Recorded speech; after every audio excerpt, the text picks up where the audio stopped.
Tank చెరువు కింద నీళ్లు తీసుకుంటే బంద్ చేసినాం, నీటి తీరువ రద్దు చేసినాం. అట్లా ఎన్నో సదుపాయాలు చేసుకున్నాం. రైతులకు బాగా జరుగుతుంది.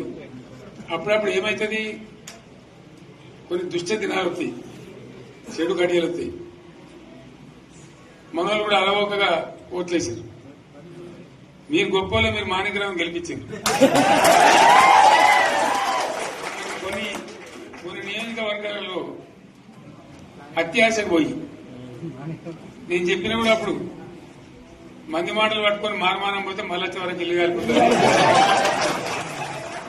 వీళ్ళని నమ్మితే అమాంతం మింగుతారు, మోసపోతాం. రైతు బంధుకు రామరామ అంటారు, దళిత బంధుకు జైబీం అంటారు. వీళ్ళు ముంచుతారా ఆయన అని చెప్పినండి. ఆయన వాడు తులం బంగారం ఇస్తా,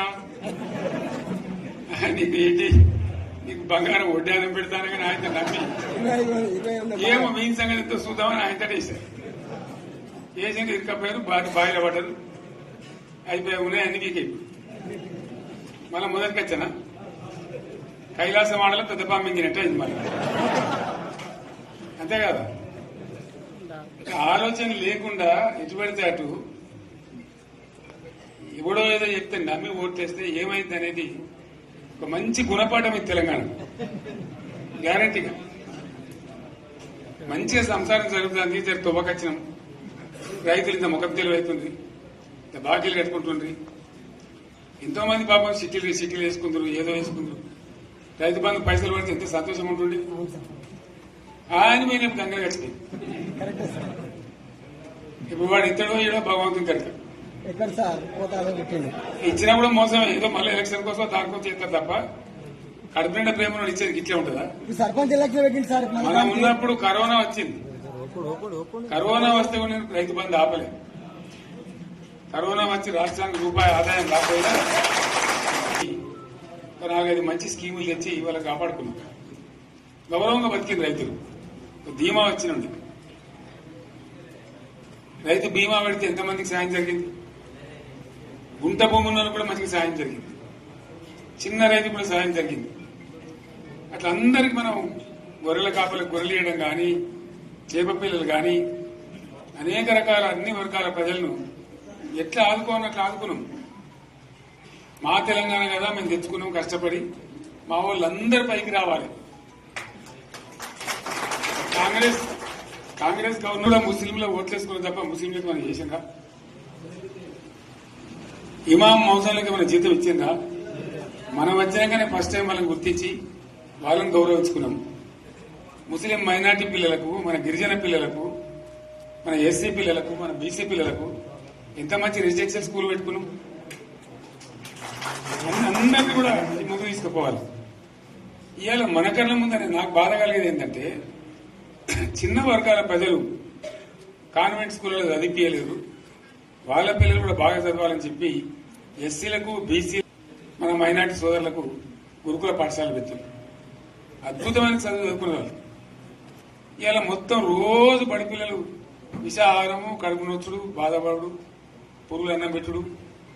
పిల్లలు వెళ్ళిపోతున్నారు ఆ స్కూళ్ళ నుంచి, ఇళ్ళకి వెళ్ళిపోతున్నారు. తల్లిదండ్రులు కూడా భయపడి తీసుకుపోతున్నారు. ఏం ఘోరం ఇది నాకు అర్థం కాదు. మళ్ళీ ఇది చేస్తున్నాడు కూడా ఇప్పుడు మళ్ళీ అదే కాంగ్రెస్ పార్టీ. అంతేనా? మళ్ళా పాత కాంగ్రెస్ మోపైంది, మళ్ళా కరెంట్ కోతలు మోపైనాయి. వెనకాలం ఇంకేం గతి అవుతుందో, మార్చి ఏప్రిల్ ఏమవుతుందో. ఇంకా కరెంటు కోతలు మోపైనాయి, మంచినీళ్ళు సరిపోతలేవు, అడిగే నాతులు లేడు. ఎవడన్నా గట్టిగా నిలదీసినట్టు వారికి పోలీసు నిలబట్టేయడం. ఇదేనా రాజ్యం? ఇట్లా ఉండదా రాజ్యం? ఎందుకు వచ్చింది ఈ పరిస్థితి చెప్తా. నాకు తెలిసి నాకేం గుర్తులేదు. నేనేమంటున్నా అంటే ఇట్లా అనేక పనులు చేసుకున్నాం. మనం గోదావరి నుంచి నీళ్లు తెచ్చుకున్నాం. నీళ్లు తెచ్చుకొని మంచినీళ్ళ తర్వాత సాగునీళ్ళు ఎప్పుడబడ్డాయి. మెదక్లో యువతల ప్రాంతం అంతా కొంత అందినే నీళ్లు, పాత మెదక్ జిల్లాలో. నీటికి మిగిలిపోయి మన 2 తాలూకాలు నారాయణఖేడ్, జైరాబాద్. వాళ్ళకి నీళ్లు రావాలి. ఎట్లా రావాలి? గోదావరి నీళ్లు సింగూరు ఒక టైంలో నిండుతుంది, ఒక టైంలో నిండదు. మరి నిండినప్పుడు ఎట్లా? గోదావరి నీళ్ళు దిక్కు సింగూరు నుంచి లిఫ్ట్ చేసి సంగమేశ్వర బసవేశ్వర అని 2 లిఫ్ట్లు పెట్టుకున్నాం.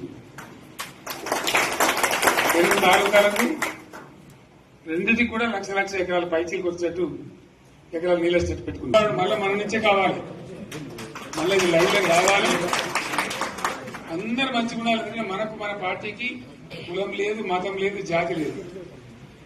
తెలంగాణలో ఉన్న ప్రతి బిడ్డ మనోడే. వాళ్ళు ఏ మతం ఉన్నారు, ఏ కులం ఉన్నారు మనకు అవసరం లేదు. ఈ తెలంగాణ బార్డర్ గీత లోపలిన బిడ్డలు అందరు మనోళ్ళే, అందరు బాగుపడాల్సిందే. ప్రతి ఒక్కరికి న్యాయం జరగాల్సిందే. ఆ న్యాయం జరిగి ఆ ఫలితాలు తెలంగాణకు వచ్చేదాకా ఇంకెవ్వడు కొట్లాడాడు, ఎవరితో కాదు. అది అబద్దాల పంచాంగం. మళ్ళా మనమే కొట్లాడాలి, అంతేనా? పక్క మాట అనేది కొట్లాడదాం కదా. ప్రాణం పోయినా సరే తెలంగాణకు రక్షకులు మనమే, తెగించి కొట్లాడాల్సిందే. తెలంగాణ హక్కులను కొట్లాడాల్సిందే, మనమే కొట్లాడి తీరాల్సిందే అనే రెండవ మాట లేదు. కాబట్టి దయచేసి అవసరమైన సందర్భంలో మీ జిల్లా నాయకులు పిలిపిస్తారు, రాష్ట్రం నుంచి నేను కూడా పిలిపిస్తాను. మీకు సిద్దపడి ప్రత్యక్ష ప్రజా పోరాటాలు లేవదీసైనా సరే మన ప్రాజెక్టులు సాధించుకోవాలి, మన నీళ్లు సాధించుకోవాలి, మన ప్రజలకు అన్యాయం జరుగుతుంటే ఎదురు తిరగాలి, కొట్లాడాలి. తప్పకుండా ప్రజలకు న్యాయం చేసేదాకా మనం ముందు పోతూనే ఉండాలి. తెలంగాణ కోసమే బయలుదేరిన జెండా గులాబీ జెండా. తెలంగాణను సాధించింది గులాబీ జెండా. తెలంగాణను మంచిగా చేసి లైన్లో పెట్టింది గులాబీ జెండా. భారతదేశంలో నంబర్ 1 అనేక విషయాల్లో చేసి సాధించి చూపెట్టింది గులాబీ జెండా. సరే, నేను గంభీరంగా మౌనంగా చూస్తున్నా. నేను కొడితే వట్టి కొట్టు నాకు అలవాటు లేదు కదా. చూద్దాము.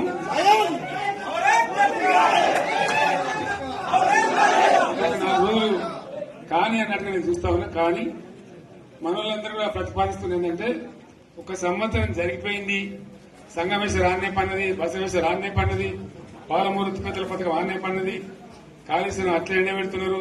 ఇవన్నీ అన్యాయాలనే. కాబట్టి ఫిబ్రవరి నెలాఖరులో ఒక పెద్ద బహిరంగ సభ పెట్టాలి, ఇక్కడ కథ చూడాలి అని జరుగుతూ ఉంది.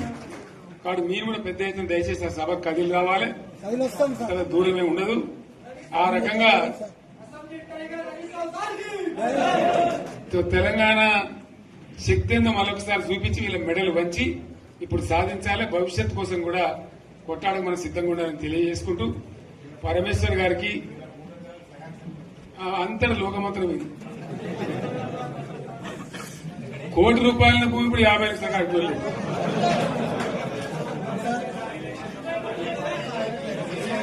ఈ ఒక్కని బాధ ఒక ఆయన వచ్చింది, మన ఒక ఆయన ఒక 10 మంది వచ్చారు హైదరాబాద్కి. అందులోకి 2 ముస్లిం సోదరులు వచ్చారు. साहब शोक तबाह हो गया, इफलासी मुफलसी बच्चे क्या दबे होगा।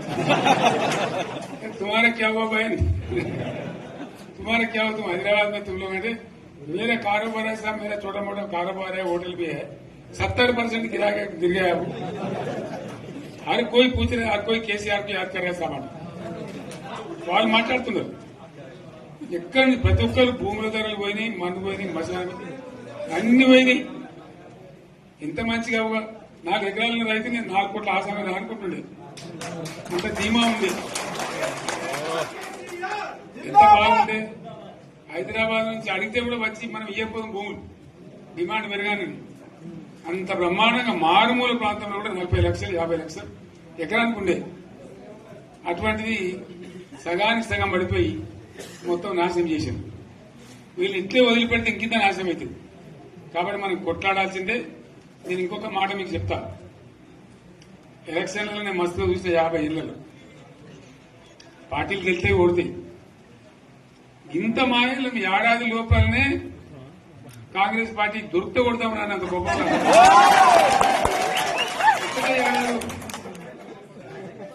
ఇంకా వాళ్ళ పొంద తెలివికి నిన్న వారి పార్టీ మంది పెట్టాలి. అదేందో పోలింగ్ పెట్టిన వాడు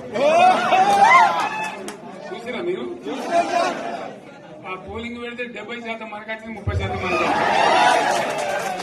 వాడు పెట్టింది, మనం పెట్టింది కాదు. 75 ఈ పరిస్థితి. అదే నేను ఏమంటున్నా అంటే ఫామ్ హౌస్ అంటే ఈడ ఏముంటది, వారి ఉంటది, మక్కు ఉంటది, అల్లం ఉంటది. కాంగ్రెస్ వాళ్ళంతా మనిషి చేస్తే పారబడి తవ్వచ్చు కూడా లంగత దీన్ని ఫామ్ హౌస్ అని మనం బదనాం చేసి అంతే కదా. నేను ఏమంటున్నానంటే అన్ని మప్పులు వీడిపోయినట్టు ప్రజలకు అన్ని తెలిసిపోతున్నాయి. మంచి ఏంది, చెడ్డ ఏంది, ఏం జరిగింది అన్ని ఇంకా ఘోరమైతుందని చెప్తున్నా. వీళ్ళ తెలివితక్కువతనానికి ఏమైంది, నిన్న మొన్న రిపోర్ట్ వచ్చింది. Comptroller and auditor general of India అని కాగ్ అంటారు దాన్ని. కాగ్ రిపోర్ట్ వచ్చింది. పోయిన సంవత్సరం మన గవర్నమెంట్ లో వచ్చిన ఆదాయం కంటే 13,000 కోట్ల రూపాయల ఆదాయం తగ్గిపోయింది. ఇంకా మార్చి పోయే వరకల్లా ఇంకో 3-4 కోట్లు అవుతుంది. అంటే 15,000 కోట్ల ఆదాయం పోతుంది. మన గవర్నమెంట్ ఉన్నప్పుడు ప్రతి ఏడాది 15,000 కోట్లు పెంచుకుంటూ పోయింది. చేసుకుంటూ పోయింది. ఏడాది 10 నుంచి 15,000 కోట్ల ఆదాయం పెరిగేది మన టైంలో. అంత జాగ్రత్తగా మనం వివాదం చేస్తాం. ఇలా ఉల్టా 15,000 కోట్లు పడిపోయింది. ఇంకా వాడేమిస్తాడుగా, ఇంకో ఇస్తారా? ఇంకో 4-5 నెలలైతే జీతాలనే కష్టమై దొరుకుతుంది. అందరు పెండింగ్ పెట్టి రిటైర్ అయిన దొరుకుతారు పైసలు మీరు చూస్తారు కదా పేపర్లలో. సో ఆ విధంగా రాష్ట్ర ఆర్థిక పరిస్థితిని కూడా దివాలా తీయించారు. ఇవాళనేం కాదు, 100కు 100% ఇప్పటికే ప్రజల నిర్ణయానికి వచ్చారు. డెఫినెట్ గా రాబోయే గవర్నమెంట్ మనదే అని అనుమానం కూడా అవసరం లేదు.